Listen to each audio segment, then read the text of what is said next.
tayo makisalo sa lamesa ng Diyos. Grasya niya'y handa na, magalak at magsaya. Ito na ang araw, gawa ng Panginoon. Mawit ng masaya, purihin ang Diyos. Magtipon tayo, makisalo sa lamesa ng Diyos. Grasya niya'y handa na, magalak at magsaya. Lamesa ng Diyos, magalak at masaya. Sa ngalan ng Ama, ng Anak at ng Espiritu Santo. Amen. Sumainyo ang Panginoon. At sumaiyo rin. Mga kapatid, bakit ka ba bumabangon araw-araw? Bakit ka ba gumigising? Bakit ka pa nakikipagsapalaran at lumalaban sa buhay? Dahil lang para magkapera ka? Kung pera lang ang dahilan para ikaw ay magpatuloy, kawawa ka. Nagiging alipin ka lang. Dahil kahit na gaano karaming pera sa iyong bangko, sa iyong bulsa, o hawak mo, hindi ka maliligtas niyan. Ang tuwa, ang saya ay nanggagaling sa Diyos. Ang tuwa at saya ay nanggagaling din kapag pinipili nating matuwa at masaya sa ating buhay. Sa mga pagkakataon na kung saan nabulag tayo sa ating pagnanais na magkaroon ng pera at kayamanan at nakalimutan natin ang mga tunay na mahalaga sa ating buhay. Itong ating pagsisihan, magpakumbaba tayo, aminin natin ang ating mga pagkukulang sa Diyos para tayo ay makita muli na karapat-dapat makatanggap sa mga banal na misteryo. Inaamin ko sa makapangyarihang Diyos at sa inyo mga kapatid na lubha akong nagkasala sa isip, sa salita, sa gawa at sa aking pagkukulang.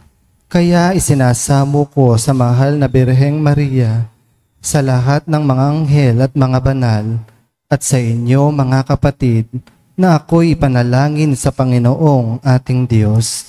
Kaawaan tayo ng makapangyarihang Diyos. Patawarin tayo sa ating mga kasalanan. Patnubayan tayo sa buhay na walang hanggan. Amen. Panginoon, kaawaan mo kami. Panginoon, kaawaan mo kami. Kristo, kaawaan mo kami. Kristo, kaawaan mo kami. Panginoon, kaawaan mo kami. Panginoon, kaawaan mo kami. Manalangin tayo.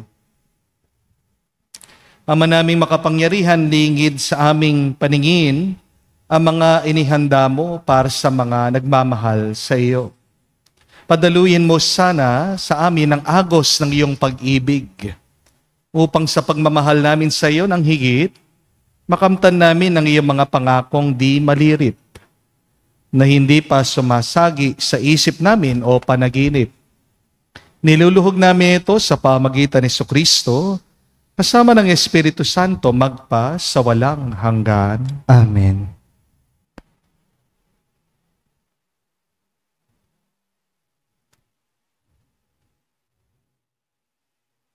Pagbasa mula sa aklat ng mga hukom. Noong mga araw na iyon, ang mga Israelita ay gumawa ng masama sa Panginoon. Naglingkod sila sa mga Baal. Tinalikdan nila ang Panginoon, ang Diyos ng kanilang mga ninuno, at siyang nag-alis sa kanila sa Ehipto. Naglingkod sila at sumamba sa mga Diyos-Diyosan ng mga bayan sa paligid. Kaya nagalit sa kanila ang Panginoon.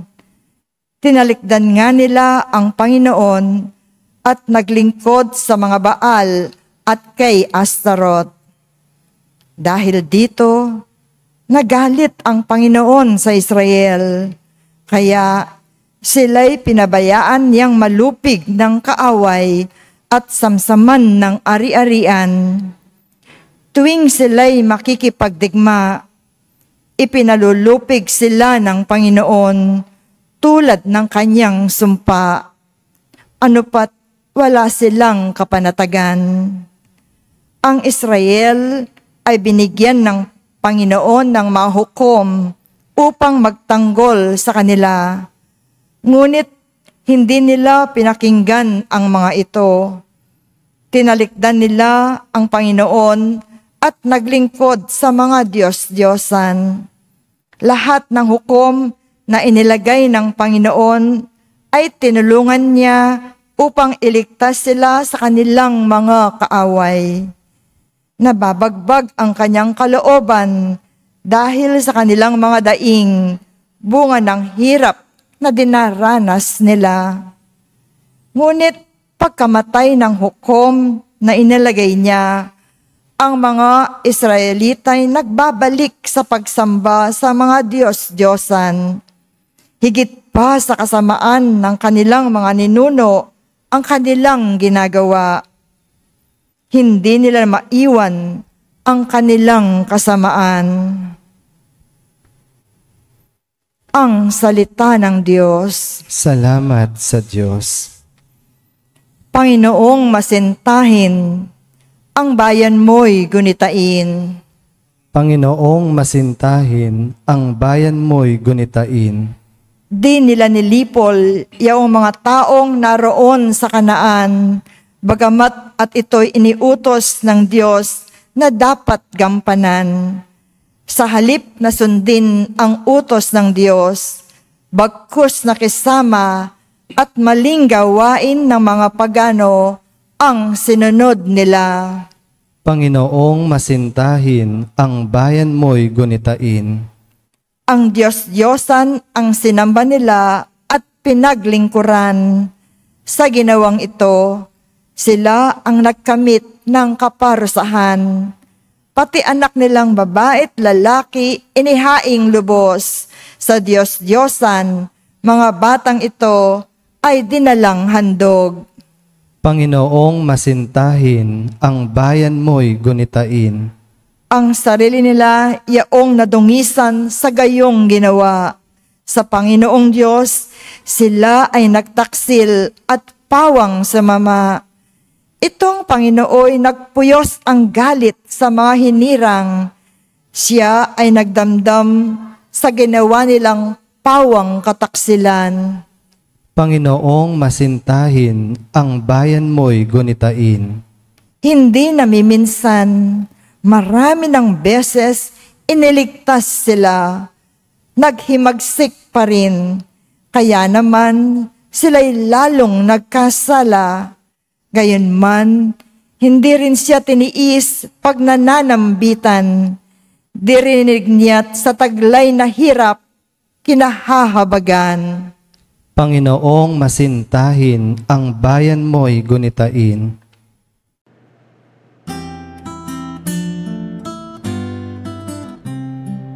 Alleluia, alleluia, alleluia, alleluia, alleluia, alleluia, alleluia, alleluia, alleluia, alleluia, alleluia, alleluia. Mapalad ang mga dukha na tanging Diyos na lumikha, ang pag-asa at adhika. Aleluya, aleluya. Sumainyo ang Panginoon. At sumaiyo rin. Ang mabuting balita ng Panginoon ayon kay San Mateo. Papuri sa iyo, Panginoon. Noong panong yun, may isang lalaking lumapit kay Jesus at nagtanong, Guro, ano pong kabutihan ang kailangan kong gawin upang magkamit ng buhay na walang hanggan? Sumagot si Jesus, bakit mo ako tinatanong kung ano ang mabuti? Iisa lamang ang mabuti. Kung ibig mong magkamit ng buhay, sundin mo ang mga utos. Alin-alin po? Tanong niya. Sumagot si Jesus, huwag kang papatay, huwag kang mangangalunya, huwag kang magnanakaw, huwag kang magsisinungaling sa iyong pagsaksi. Igalang mo ang iyong ama at ina, at ibigin mo ang iyong kapwa gaya ng pag-ibig mo sa iyong sarili.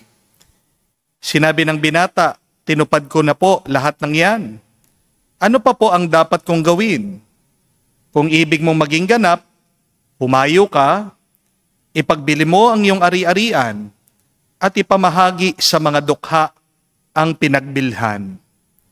Kapag ginawa mo yan, magkakaroon ka ng kayamanan sa langit. Pagkatapos bumalik ka at sumunod sa akin. Sagot ni Jesus.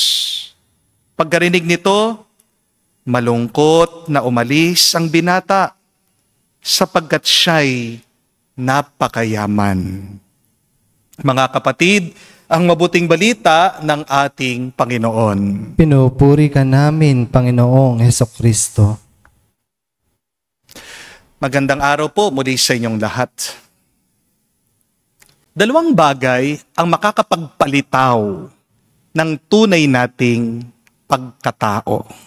Ang kahirapan at ang kayamanan. Remember that two things will expose who you truly are. First is poverty and second is wealth.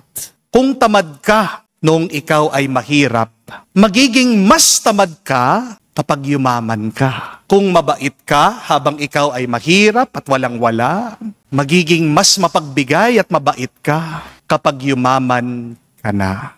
Walang ibang ginagawa ang pera sa iyo, kapatid, kundi ipakita ang tunay mong ugali. So do not forget, two things will define your character. One, the way you manage your life when you have nothing. And second, the way you behave when you have everything. Ang kasabihan nga po, when you are rich, you will find the perfect woman. But when you are poor, you will find the right woman.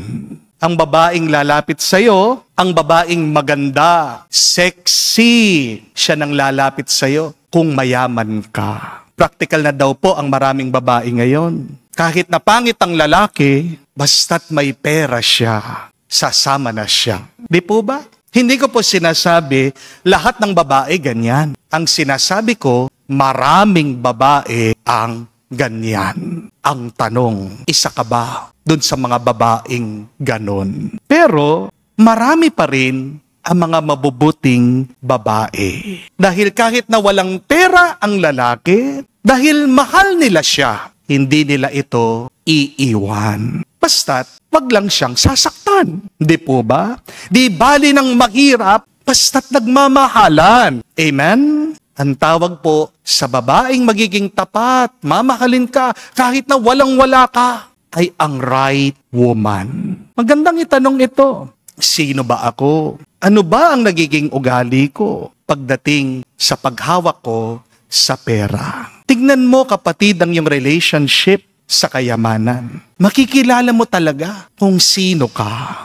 Mag-ingat po kayo, mga kapatid. Dahil sa pamamagitan din ng pera, sinusubukan tayo ng Diyos. God tests your heart and your soul through money. Marami o kakaunti ang pera mo, sinusubukan ka ng Panginoon. Kasi turo ni Jesus, ang pinagkalooban ng marami, marami ang pananagutan niya. And Jesus also said, he who is entrusted with little will be entrusted with much.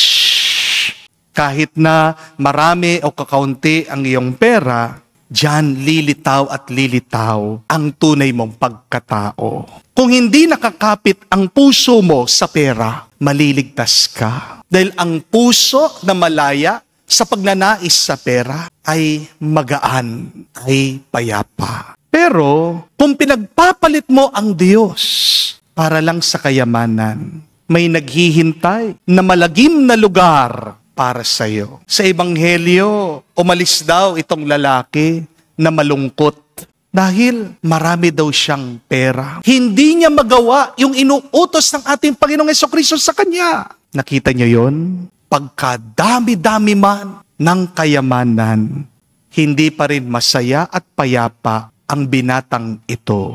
Pinakita na ni Jesus ang daan para sa kaligtasan ng ating kaluluwa. Pero bulag pa rin ang lalaking ito, bingi pa rin siya sa turo ng ating Panginoon. Dahil hindi niya maiwanan ang kayamanan. Let this be a warning for all of us.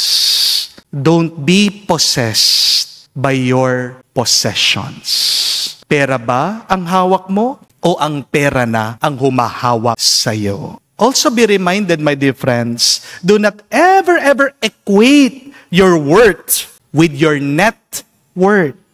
Hindi dahil ikaw ay mayaman, mas mataas na ang pagkatao mo kaysa sa ibang tao. Remember, people measure success in pesos and in properties. But God measures us through faithfulness and love. Don't confuse financial status with eternal value. Hindi lang naman po ang mga mayayaman ang mahalaga para sa Diyos. Unang-una na dyan, pinapahalaga ng Diyos ang mga mahihirap, ang mga dukha. Mahalaga ang tao sa Diyos, hindi dahil siya'y mayaman. Mahalaga ang tao sa Diyos dahil mahal niya tayo. Magandang itanong po ito. Mahal ko ba ang iba dahil mayaman sila? Mahalaga ba para sa akin ang iba dahil may naitutulong sila sa akin? O ginagalang ko ba ang iba dahil ito ang tama at ito ang utos ng Diyos? Noong po mga 1977 sa Japan, nangyari po ito. Nagkaroon po ng swimsuit pictorial ng Miss International. At meron pong isang hurado, malaking sponsor, mayaman na mayaman, ang nagbitaw po ng ganitong salita. Ang sabi po niya sa mga pageant candidates, kung sino man ang makakakuha ng Rolex ko sa ilalim ng pool, sa kanya na ito. Tinapon daw po ng mayaman na sponsor yung mamahaling relo niya. At nag-unahan daw po tumalon halos lahat ng mga candidates, mga babae. 18 po ang mga sumisid. Maingay, tawanan, agawan sa ilalim ng pool. Pero alam niyo po, si Miss Philippines, ang pangalan po niya ay si Maria Cristina Alberto. Hindi po siya kumilos. Tahimik lang siya, tinitigan niya yung mayaman. Lumapit po ang mayaman kay Miss Philippines at nagtanong, hindi mo ba gusto yung mamahaling relo? At matapang daw po na sumagot si Maria Cristina Alberto, sabi niya, hindi lahat ng tao ay naghahangad ng mamahaling bagay. At ang dignidad ay hindi mabibili ng kahit na sino man. Ang pagkatao ay walang presyo. Wow! Tumayo daw po si Miss Philippines. Iniwan niya yung eksena at kinabukasan, umatras daw po siya sa kompetisyon. Bago po umuwi, itong candidate, nagbigay daw po siya ng pahayag at sabi po niya sa news, sa balita, ang pageant ay hindi circus.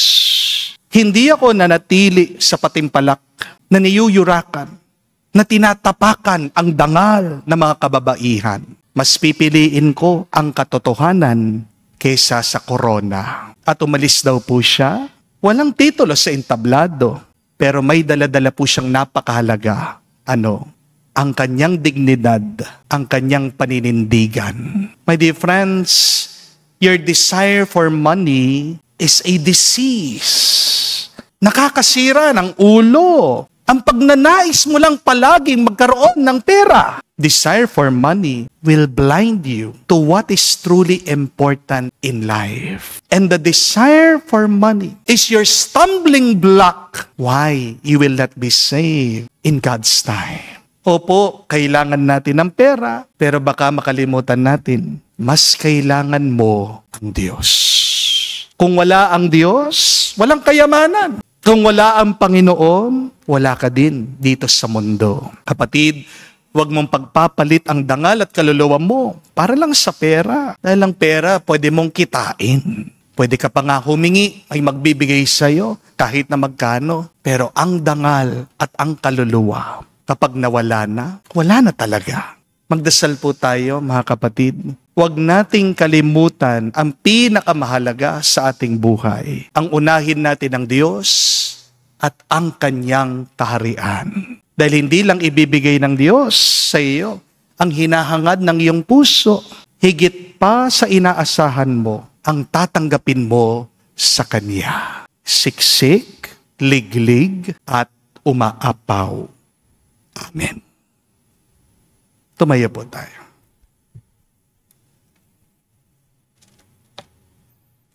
Hinahamon tayo ni Jesucristo na ipagpalit ang mga material na kayamanan ng mundong ito sa Kanyang walang hanggang karunungan. Ang ating mga panalangin naway makatulong sa ating pagpasok sa Kanyang kaharian. Ating sabihin, Panginoon, dinggin mo kami. Panginoon, dinggin mo kami. Ang simbahan naway mapalaya ang mga lalaki at babae sa epekto ng materialismo at kahangalan. Manalangin tayo sa Panginoon. Panginoon, dinggin mo kami. Ang mga pinuno ng gobyerno naway huwag isakripisyo ang kanilang prinsipyo sa kapangyarihan, tagumpay at ambisyon at sa halip isulong nila ang dangal at halaga ng Ebanghelyo. Manalangin tayo sa Panginoon. Panginoon, dinggin mo kami. Ang mga magulang at mga guro naway hamunin ang mga kabataan na mamuhay sa mga bagay na tunay na makahulugan. Manalangin tayo sa Panginoon. Panginoon, dinggin mo kami. Sa katahimikan po ng ating puso, banggitin natin at sabihin sa Diyos ang ating mga personal na pangangailangan. Ama naming Diyos, biyayaan mo kami ng katapangan, kasiyahan, pananalig at karangalan. Gawin mo kaming matalino sa karunungan ni Jesus. Siya na nabubuhay at nagahari kasama mo ng Banal na Espiritu, magpa sa walang hanggan. Amen.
Manalangin kayo mga kapatid, para ng ating mga paghahain ay kalugdan ng Diyos amang makapangyarihan. Tanggapin nawa ng Panginoon itong paghahain sa iyong mga kamay, sa kapurihan niya at sa karangalan, sa ating kapakinabangan at sa buong sambayanan niyang banal.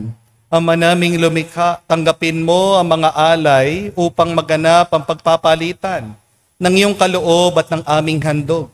Sa aming paghahain ay iyo ring binigay para kami maging marapat ng iyong paunlakan sa pamagitan ni Jesucristo kasama ng Espiritu Santo, magpa sa walang hanggan. Amen. Sumayin niyo ang Panginoon. At sumaiyo rin. Itaas sa Diyos sa inyong mga puso at diwa. Itinaas na namin sa Panginoon. Pasalamatan natin ang Panginoong ating Diyos. Marapat na siya ay pasalamatan. Ama naming makapangyarihan, tunay nga marapat ikaw ang aming pasalamatan. Sa pamagitan ni Jesucristo na aming Panginoon, kinalugod mo sa Kanya'y baguhing mabuti ang lahat. At sa pamagitan niya aming tinatanggap ang iyong abot-abot na kaloob at paglingap. Kahit na siya ay hindi naiiba sa iyo, minabuti niyang maging di na rin naiiba sa mga tao. Hamak siya'y tulad namin sa kamatayang totoo. Nung inihain niya ang sarili niya ay kami makasundo mo. Kaya naman iyong dinangal siya at iyong tinampok upang sa lahat siya'y manguna. Ngayon nga'y lahat sa kanyang nakikiisa ay talagang magkamit ng iyong buhay at ligaya. Kaya kaisa na mga anghel nagsisiawit ng papuri sa iyo. Nang walang humpay sa kalangitan, kami nagbubunyi sa iyong kadakilaan.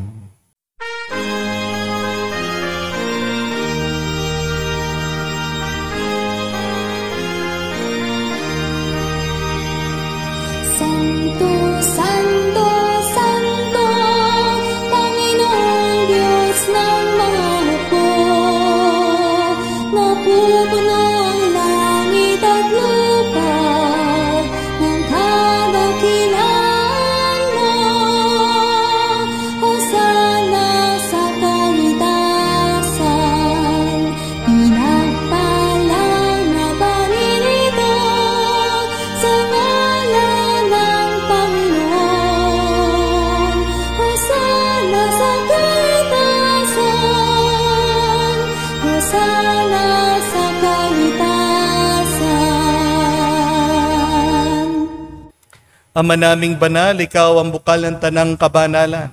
Kaya't sa pamagitan ng iyong Espiritu, gawin mong banal ang mga kaloob na ito, upang para sa amin maging katawan at dugo ng aming Panginoong Hesu Kristo.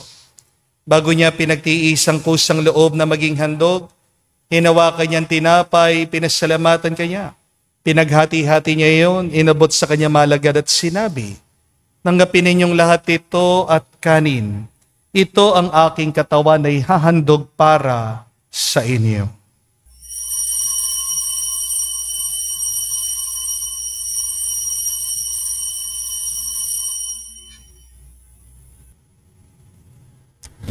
Gayon din naman na matapos ang hapunan, hinawakan niyang kalis, muli kanyang pinasalamatan, inabot niyang kalis sa kanya malagad at sinabi, "Tanggapin ninyong lahat ito at inumin. Ito ang kalis ng aking dugo, ng bago at walang hanggan tipan. Ang aking dugo na ibubuhos para sa inyo at para sa lahat, sa ipagpapatawad ng mga kasalanan. Gawin ninyo ito sa pag-alaala sa akin."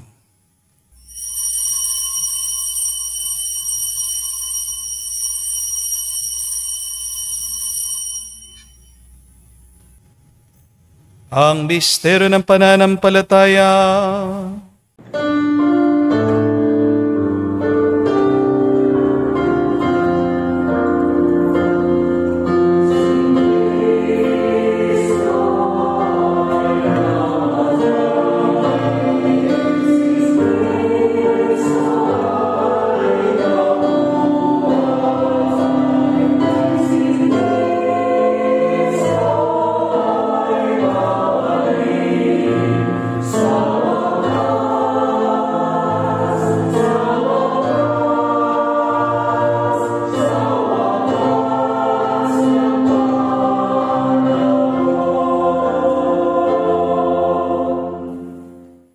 Ang mga ginagawa namin ngayon ng pag-alaala sa pagkamatay, muling pagkabuhay ng iyong anak, kaya tinialay namin sa iyong tinapay nagbibigay buhay at ang kalis na nagkakaloob ng kaligtasan. Kami nagpapasalamat dahil kami iyong minarapat na tumayo sa harap mo para maglingkod sa iyo. Sinasamo namin kami magsalo-salo sa katawan at dugo ni Kristo ay mabuklod sa pagkakaisa sa pamagitan ng Espiritu Santo. Amalingapin mong iyong simbahan, laganap sa buong daigdig.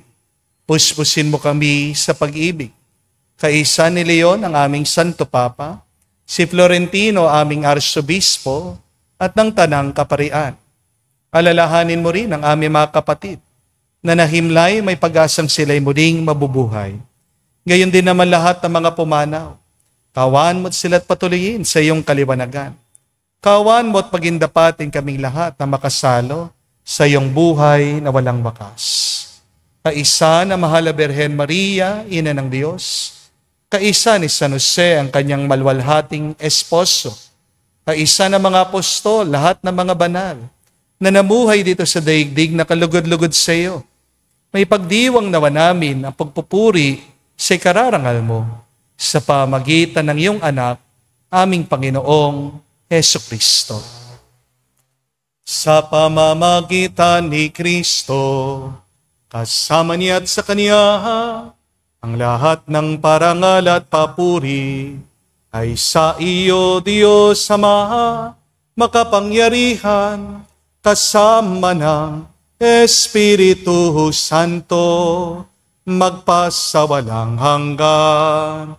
Amen, amen, amen. Sa nakakagaling na utos sa turo ni Jesus sa Panginoon natin at Diyos, ipahayag natin ang lakas loob.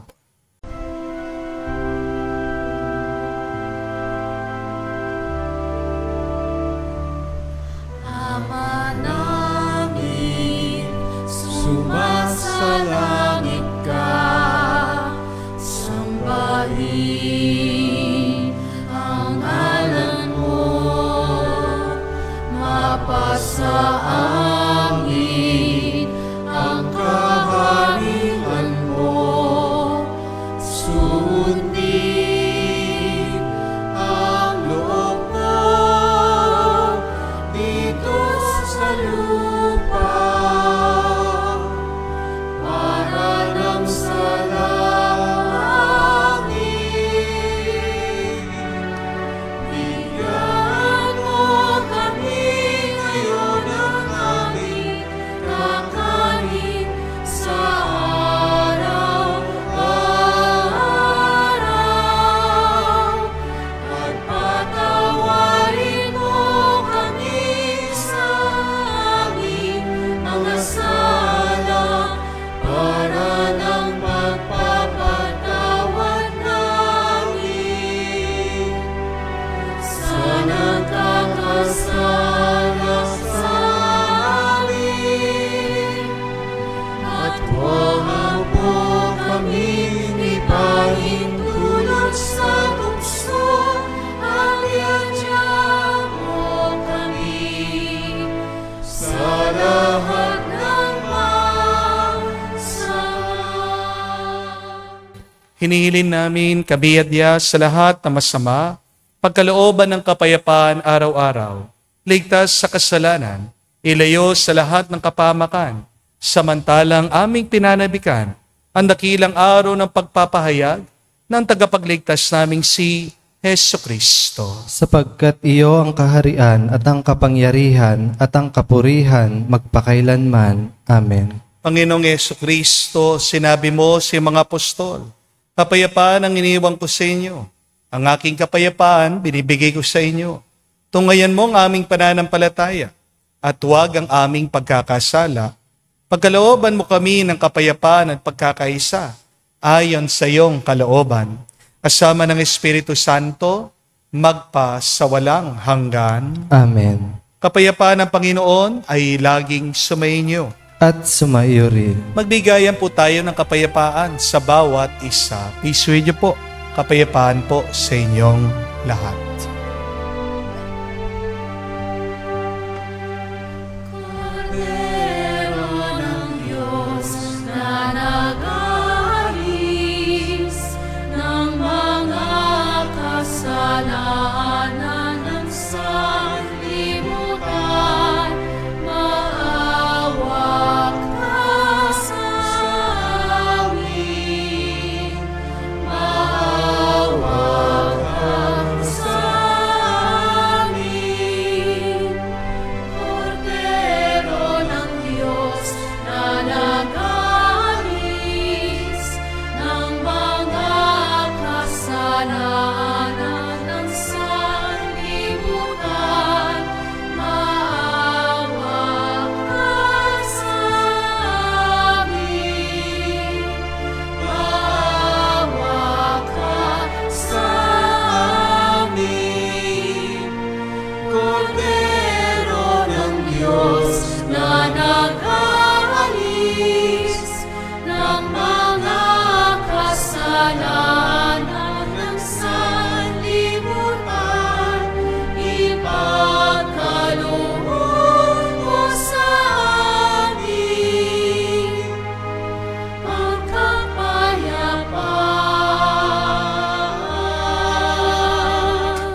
Mga kapatid, naririto ang ating Panginoong Jesucristo, ang Kordero ng Diyos. Siya nag-aalis sa mga kasalanan ng sanlibutan. Mapalad tayong lumalapit sa piging ng Kordero.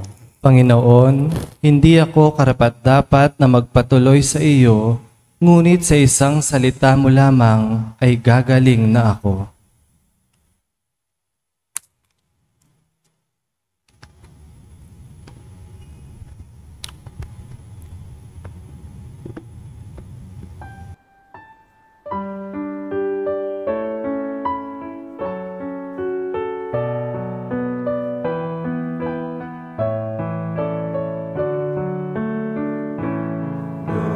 Bread by your hands was once a seed was sown, then grew and yielded on the ground and gathered all for men.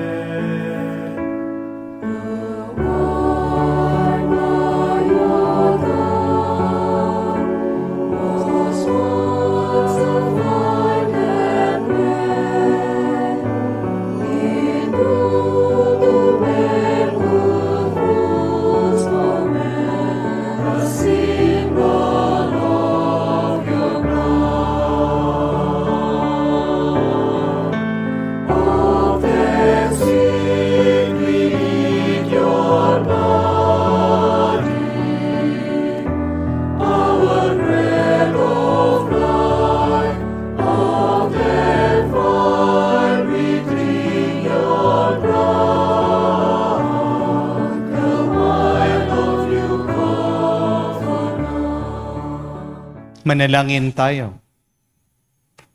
Ama namin mapagmahal, sa banal na pakikinabang si Kristo ay aming pinagsaluhan. Hinihiling namin kami maging katulad niya sa langit, makundangan sa kanyang pagiging aming kaparis, bilang tagapamagitan kasama ng Espiritu Santo, magpa sa walang hanggan. Amen. Inaanyayahan ko po muli yung mga interesado sa ating pilgrimage ngayong paparating na November 10 to 23. Mayroon pa pong kakaunting slot. First come, first serve. Marami na po ang nakapag-down payment. Marami na pong sasama pero sayang po yung mga natitirang slot.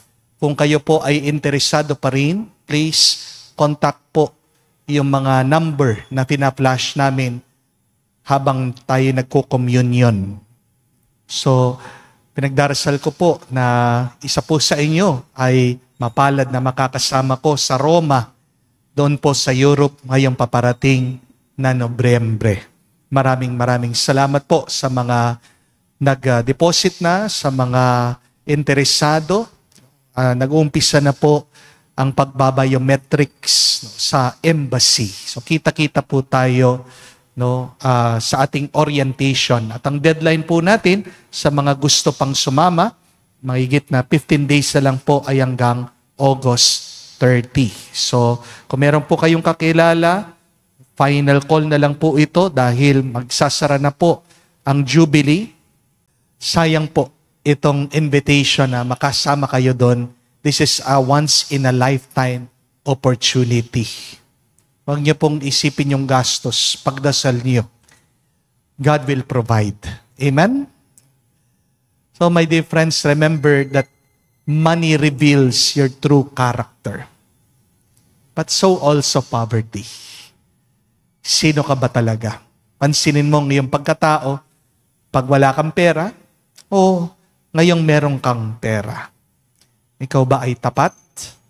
O naaalala mo lang ang Diyos kapag merong kang problema? Kaya nga, sa maghapon pong ito, subukan yung inyong sarili. Huwag kayong magdadala ng sobra-sobrang pera. Have just enough. Sakto lang. Dahil sabi po ni Pope Francis din, that to have enough is a luxury. Yung sapat na kayamanan na yan. At baka makalimutan natin, Diyos lang, sapat na sa atin, sobra-sobra pa. Kaya nga, mga kapatid, sana hintuan mo na yung iyong pag-iisip pag nanasa ng pera. Hindi mo kailangan ng sobrang daming pera. Kailangan mo lang yung sapat. Ang kailangan mo ay ang Diyos. Sumainyo ang Panginoon. At sumayo rin. At kayo basbasa ng Diyos, makapangyarihan sa lahat. Sa ngalan ng Ama, ng Anak, ng Espiritu Santo, Amen. ang ating misa ay natapos na. Humayo kayo sa kapayapaan ni Kristo. Salamat sa Diyos.